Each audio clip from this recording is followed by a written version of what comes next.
AICC ఇచ్చిన నిర్దిష్ట ఆదేశాల మేరకు చేరికల కోసం కాంగ్రెస్ పార్టీ ఒక కమిటీ ఏర్పాటు చేసింది. కాంగ్రెస్ పార్టీ భావ సారూప్యత సిద్ధాంతం పట్ల నమ్మకం, అవగాహన ఉన్న నాయకులను కాంగ్రెస్ పార్టీలో చేర్చుకోవాలని అధిష్టానం నిర్ణయించింది.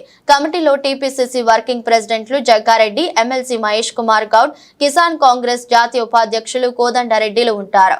25, 26 తేదీలలో రేపు ఎల్లుండి 2 రోజుల పాటు గాంధీ భవన్ లో చేరికలు ఉంటాయని టీపీసీసీ వర్గాలు తెలిపాయి.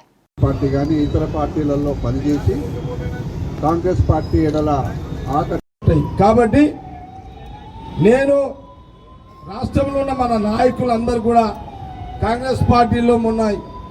వాళ్ళు ఎవరు కూడా తప్పుగా భావించవద్దు. అట్లా కండువలు కప్పినందుకు ఎవరు నారాజు కావద్దు. ఎమ్మెల్యేలు గెలిచిన వాళ్ళు, ఓడిపోయిన వాళ్ళు, మంత్రులు కూడా ఎవరు నారాజు కావద్దు. మాకెందుకు చెప్పకుండా చేసిర్రు అని కూడా ఎక్కడ కూడా మీడియాలో ఓపెన్గా రావద్దు. ఇది ఏఐసీసీ డైరెక్షన్. ఇది క్లియర్గా వర్గం ఉంది. నేను టైంకి లేకపోయినా నా నియోజకవర్గం చెయ్యని వాళ్ళు వచ్చినా, కోదండరెడ్డి గారు వేసినా, లేకపోతే మన మహేష్ గౌడ్ వేసినా నేను యాక్సెప్ట్ చేయాల్సిందే.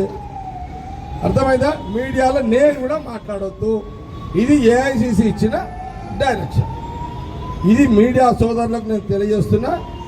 ఇది కాంగ్రెస్ పార్టీ గాంధీ భవన్ మీడియా అందరూ కూడా యావత్ రాష్ట్రంలో కాంగ్రెస్ పార్టీ ముఖ్య నాయకులకు సమాచారం ఇచ్చే దాంట్లో మీరు సహకరించాలని all channels, print media, electronic media, social మీడియాను కోరడం జరుగుతున్నది. ఇప్పుడు